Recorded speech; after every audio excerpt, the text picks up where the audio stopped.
Recording in progress. Hello everyone, I am Ritika Ambas, Assistant Professor at IMT College of Management, Greater Noida. Today's my topic is company formation. Let's start with the topic.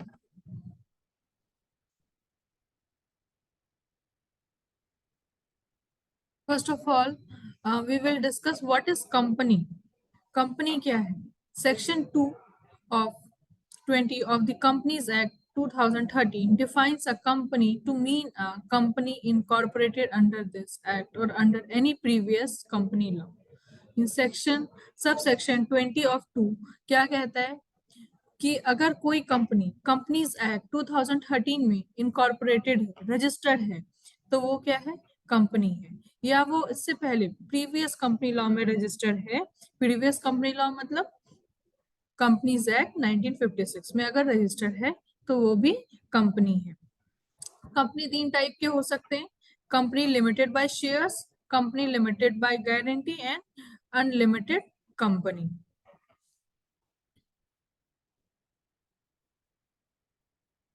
अब देखते हैं legal requirement. What are the legal requirements for formation of a company? First is lawful purpose. Section 3 states that a company may be formed for any lawful purpose, thus no company shall be formed for carrying on any unlawful object. It means section 3 ये कहता है कि company अगर वो form हो रही है तो हमेशा उसका पर्पस क्या होना चाहिए? लॉफुल, मतलब कि कुछ भी इलीगल वर्क नहीं होना चाहिए। जो हमें जिस चीज को करने के लिए हमें कानून इजाजत देता है उसी पर्पस के लिए ही कंपनी रजिस्टर हो सकती है। किसी अनलॉफुल ऑब्जेक्ट के लिए कंपनी रजिस्टर नहीं होगी। अब आते हैं स्टेजेस पे। Stages in the formation of a company, there are 4 stages: promotion, incorporation, capital raising and commencement of business. First step is promotion stage. We will discuss now promotion. What is promotion? Promotion is the very first stage of conceiving an idea of forming a company to do a business and working on that idea. The person involved in this task is termed as promoter. First of all, जानेंगे promotion क्या है। Promotion क्या है? सबसे पहले पहला step है, कभी कंपनी फॉर्म करते हैं, कंपनी का निर्माण होता है, तो सबसे पहला काम क्या होता है? प्रमोशन। प्रमोशन का क्या मतलब है? यहाँ पे किसी व्यक्ति के दिमाग में ये आना कि हमें बिजनेस करना है। अगर ये आइडिया आता है, हमें कोई प्रोडक्ट या कोई सर्विस लॉन्च करनी है, हमें एक कंपनी फॉर्म करना है, हमें एक बिजनेस फॉर्म करना है, तो उसको बोलेंगे प्रमोशन। प्रमोशन में अदर और भी फंक्शन है, वो बाद में जानेंगे। लेकिन ये जो प्रमोशन का काम जो करता है उसको क्या बोलते हैं? सारे वर्क में जो इन्वॉल्व होता है पर्सन, उसको बोलते हैं promoter. Promoter is a person who conceives the idea of the starting a business, plans the formation of a company and actually bring it in existence. It means promoter कौन सा person है? जिसके दिमाग में idea आया कि हमें business start करनी चाहिए या जिसका ये प्लान है प्लस एग्जिस्टेंस में जो लेके आता है। एग्जिस्टेंस मीन्स कि कंपनी की फॉर्मेशन, कंपनी की बर्थ कराने में जो पर्सन इन्वॉल्व रहता है डायरेक्टली, वो कौन होते हैं? प्रमोटर। देखते हैं types of promoter. First, professional promoter, occasional promoter, entrepreneur promoter and financial promoter. There are 4 types of promoter. और ये सारे टाइप के प्रमोटर क्या करते हैं? कंपनी को प्रमोट करने का काम करते हैं, मतलब कंपनी को एग्जिस्टेंस में लाने का काम करते हैं। प्रमोटर, फंक्शंस ऑफ प्रमोटर बहुत उनका अहम रोल होता है, मेन रोल होता है उनका, क्योंकि सबसे पहले आइडिया किसके दिमाग में आता है इस अपॉर्चुनिटी का? Promoter. First is get an idea of business opportunity, second one is detail investigation, third is name approval, fixing up signatories to the memorandum of association, appointment of professionals. ये सारे functions किसके हैं? Promoters के हैं। सबसे पहले क्या है, इसको डिस्कस करते हैं। Idea of a business opportunity मतलब जो मैंने पहले डिस्कस किया था कि किसी के भी दिमाग में, किसी पर्सन के दिमाग में सबसे पहले आइडिया आना कि ये अपॉर्चुनिटी है, हम कोई प्रोडक्ट या सर्विस लॉन्च कर सकते हैं। अगर हम सर्विस या प्रोडक्ट लॉन्च कर सकते हैं तो उसके लिए हमें इन्वेस्टिगेशन करना होगा। जो भी प्रोडक्ट माइंड में है, जो भी आइडिया है, वो बिजनेस हमारे मार्केट में चलेगा, नहीं चलेगा, लॉन्च करना चाहिए, नहीं करना चाहिए, किस लोकेशन में करना चाहिए, कितना उसका टर्नओवर हो सकता है, किस टाइप का मार्केट एरिया होगा, कैसे हमें कस्टमर साइज क्या है, मार्केट साइज क्या है, एवरीथिंग। वो सारे काम कौन करता है? प्रोमोटर। Detail investigation. उसे लगता है कि हाँ, डिटेल इन्वेस्टिगेशन करने के बाद कि ये प्रोडक्ट लॉन्च करना चाहिए, इसमें कंपनी को बेनिफिट होगा, इसमें हमें बेनिफिट होगा, तो वो उसके लिए आगे फिर परस्यू करते हैं। इसके बाद इन्हें क्या करना होता है? प्रमोटर को इन्वेस्टिगेशन तो कर लिया, अब उनको नेम अप्रूव कराना होता है। नेम अप्रूव कहाँ कराने होते हैं? रजिस्ट्रार के पास जाके। Fixing up signatories to the memorandum of association. उन्हें क्या करना था? मेमोरेंडम ऑफ एसोसिएशन में जो सिग्नेचरीज हैं उनके सिग्नेचर कराने होते हैं। ठीक है। अपॉइंटमेंट ऑफ प्रोफेशनल, सिर्फ यहीं तक बात खत्म नहीं हो जाती है, उनको अपॉइंटमेंट भी करने होते हैं प्रोफेशनल। कंपनीज अपने आप तो नहीं चलेगी। कंपनी क्या है? एक आर्टिफिशियल पर्सन। आर्टिफिशियल पर्सन है, अपने आप रन नहीं कर सकती, उसको एक नेचुरल ह्यूमन बीइंग की जरूरत है। तो ये काम भी कौन करेंगे? प्रमोटर। अपॉइंटमेंट ऑफ प्रोफेशनल, ये सारे काम आ जाते हैं प्रमोशन में। After promotion, second stage is incorporation. Incorporation. Incorporation is a second stage wherein the company must be registered with the registrar of the companies. सारे डॉक्यूमेंट्स हो गए, आइडिया ले लिया, सब इन्वेस्टिगेशन कर लिया, अब टर्न आती है उसे उस कंपनी को रजिस्टर करने की। कहाँ करवाना है रजिस्टर? किसके पास लेके जाना है? रजिस्ट्रार। सबसे पहले क्या करवाना होगा उसमें? Approval of name. It has to be ensured that the name selected for the company does not match with the name of any other company. For this, the promoter has to fill in a name availability form and submit it to the registrar of companies along with necessary fees. सबसे पहले ये ensure करना होता है कि ऐसी कोई भी कंपनी सेम नेम की कंपनी ना हो, मतलब कि हमारा जो बिजनेस है, जो न्यू बिजनेस हम फॉर्म करने जा रहे हैं, इसका जो नेम रख रहे हैं वो क्या है? आइडेंटिटी है। उस कंपनी की आइडेंटिटी होगी, वो क्या होना चाहिए? यूनिक। जैसे हम ह्यूमन है, हम सबके अपने अपने नाम है, ये हमारी क्या है? आइडेंटिटी। वैसे ही कंपनी की आइडेंटिटी, उसका नेम। इस चीज जब प्रोमोटर इसके लिए रजिस्ट्रार के पास जाता है तो रजिस्ट्रार उसे एक फॉर्म देता है, नेम अवेलेबिलिटी फॉर्म। जैसे कि नाम से पता चल रहा है, नेम अवेलेबिलिटी। उसमें जब नेम मेंशन करेंगे कि हम इस नाम से बिजनेस चलाना चाह रहे हैं, तो वो रजिस्ट्रार क्या करेगा? नेम अवेलेबल है या नहीं है, मतलब जो नेम हम रिकमेंड कर रहे हैं, जो नेम हम चाह रहे हैं अपनी कंपनी के लिए, वो नेम अवेलेबल है या नहीं है। अवेलेबल है का मतलब कि किसी और कंपनी ने सेम नेम तो नहीं रखा हुआ है, नेम यूनिक है या नहीं, आइडेंटिकल है या नहीं। अगर आइडेंटिकल है, यूनिक है, तो रजिस्ट्रार उस नेम को अप्रूव कर देगा और कंपनी को उस नेम से रजिस्टर करेगा। अगर नेम अवेलेबल नहीं है, इट मींस कि पहले ही किसी ने उस नेम से अपनी कंपनी को रजिस्टर कर रखा है, तो रजिस्ट्रार क्या करेगा? रजिस्ट्रार कुछ रिकमेंडेशन दे देगा, कुछ सजेशन दे देगा कि आप अपनी कंपनीज का नाम कुछ चेंज कर लीजिए, ऑलरेडी पहले से ही किसी कंपनी का नाम है। ठीक है। आफ्टर सजेशन, जो प्रमोटर है उसका काम होगा कि नेम में कुछ चेंजेस करें। अगर जब वो नेम यूनिक हो जाएगा तो रजिस्ट्रार उस नेम से अप्रूव कर देगा। रजिस्ट्रार अब हर कोई अपने बेनिफिट मोटिव के लिए ही काम करते हैं। हम भी बिजनेस ओपन करना चाह रहे हैं, फॉर्म करना चाह रहे हैं, किस लिए? कि कोई ना कोई हमें प्रॉफिट हो इन मनी टर्म्स और इन अदर टर्म। वैसे ही रजिस्ट्रार क्या करेगा? रजिस्ट्रार ऑफ कंपनीज, उसकी कुछ प्रिस्क्राइब फीस होती है, वो उसे चार्ज करेगा अप्रूवल ऑफ नेम। नेक्स्ट क्या करेगा? Filing of documents. डॉक्यूमेंट्स क्या होते हैं? प्रूफ होते हैं।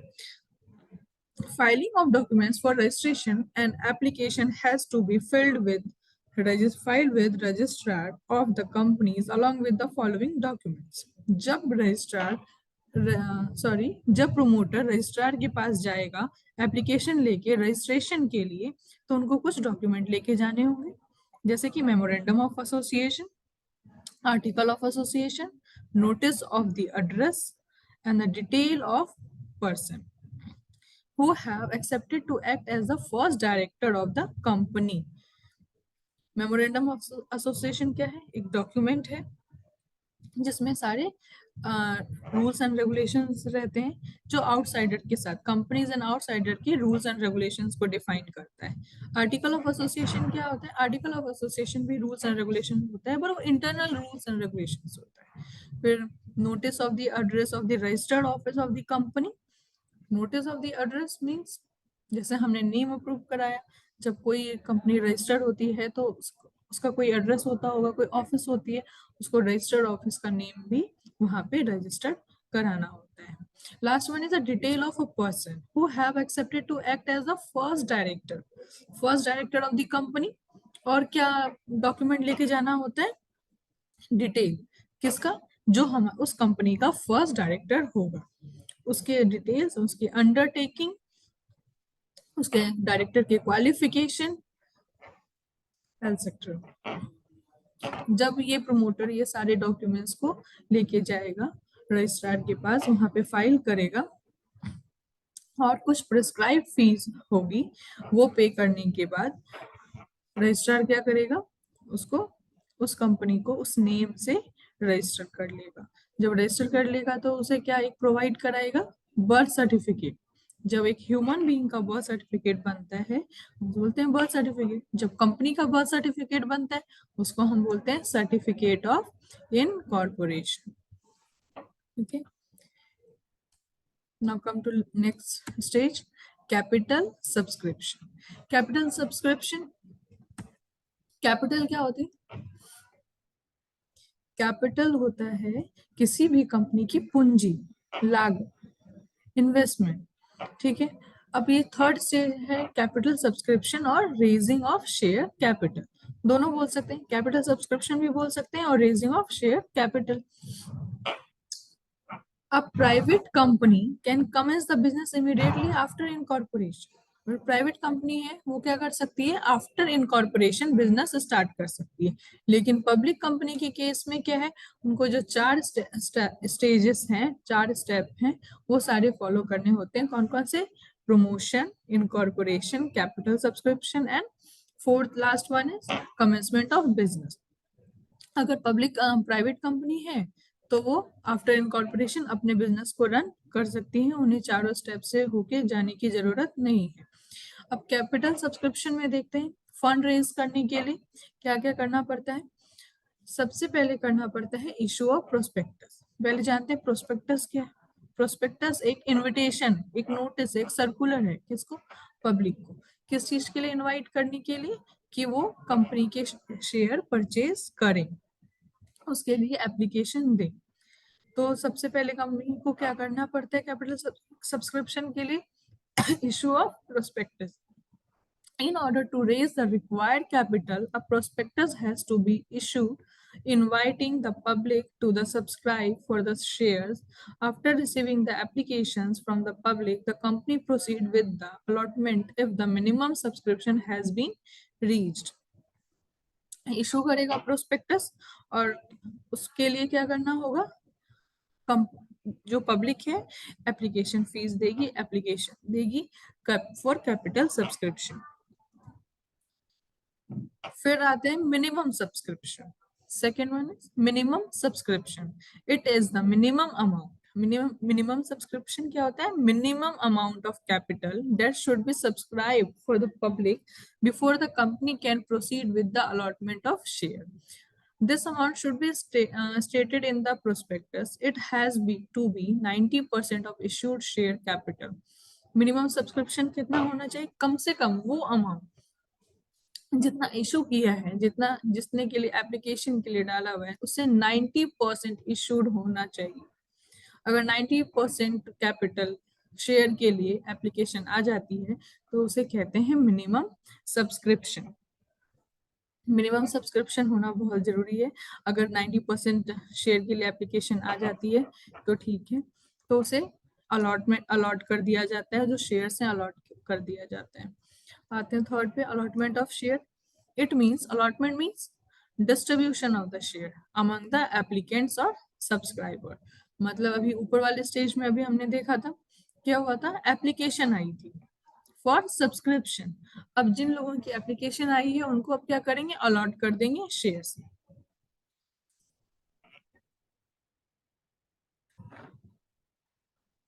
कम to next slide. Capital subscription हो गया, फंड रेज हो गया। सबसे पहला स्टेप हमने क्या किया था, प्रमोशन, आइडिया गेट किया, डिटेल इन्वेस्टिगेशन किया, रजिस्ट्रार के पास डॉक्यूमेंट लेके गए, नेम अप्रूव कराया इनकॉर्पोरेशन में, वो सारे डॉक्यूमेंट्स को रजिस्ट्रार के पास ले जाके हमने कंपनी को रजिस्टर किया, इनकॉर्पोरेट किया, वहां पे सर्टिफिकेट मिला, certificate of incorporation. Certificate of incorporation के बाद पब्लिक कंपनी क्या करती, कैपिटल सब्सक्रिप्शन। कैपिटल सब्सक्रिप्शन के लिए इशू किया प्रोस्पेक्टस। मिनिमम सब्सक्रिप्शन को देखा, अगर 90% मिनिमम सब्सक्राइब हो गए हैं शेयर्स तो उन शेयर्स को अलॉट कर दिया। अब कैपिटल सब्सक्राइब भी हो गया। क्यों कैपिटल क्यों चाहिए था हमें, पैसा, फंड क्यों चाहिए, किसी भी कंपनी को रन करने के लिए फंड की नीड होती है, वो पब्लिक कंपनी पब्लिक से थ्रू शेयर्स ले लेती ताकि जो बिजनेस है वो स्मूथली रन हो सके। अब आते हैं नेक्स्ट एंड लास्ट स्टेज पे, फंड भी आ गया। अब लास्ट स्टेज है कमेंसमेंट। कमेंसमेंट ऑफ बिजनेस मतलब बिजनेस को स्टार्ट करना।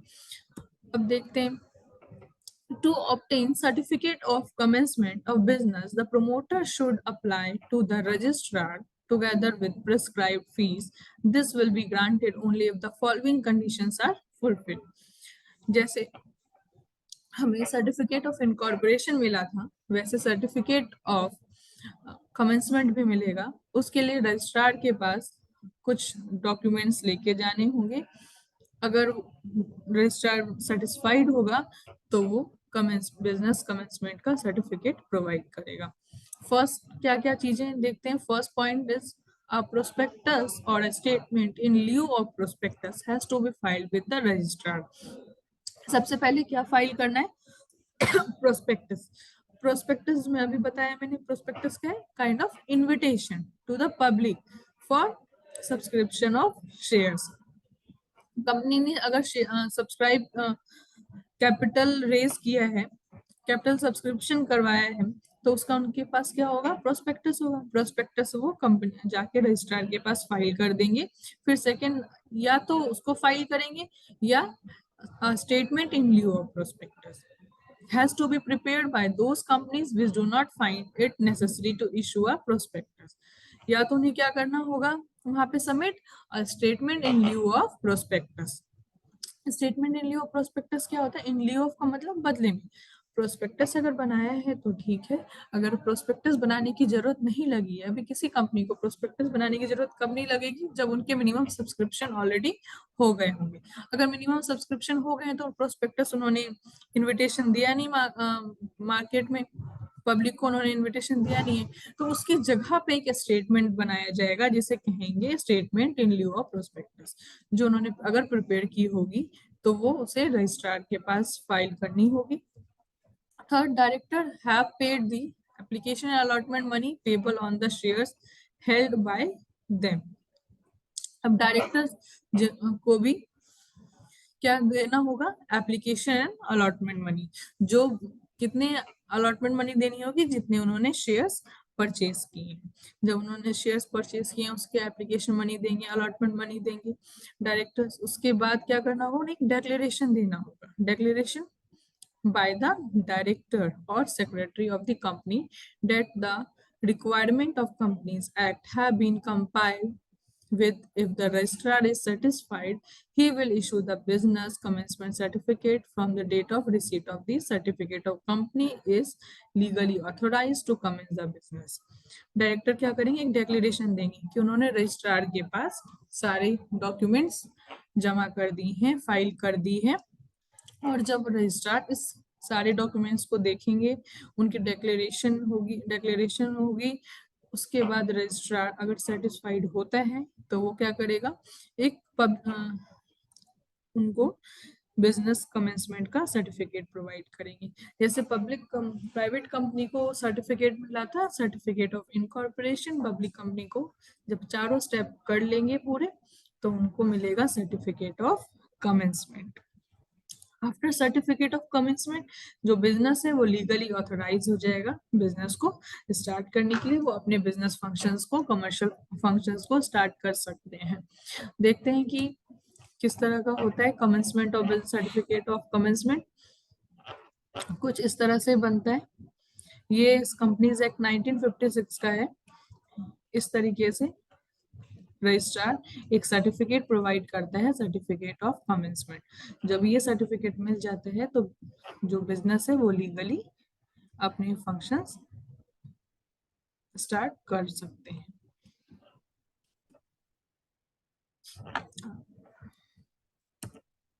होप सो आपको ये वीडियो अच्छी लगी हो। Thank you.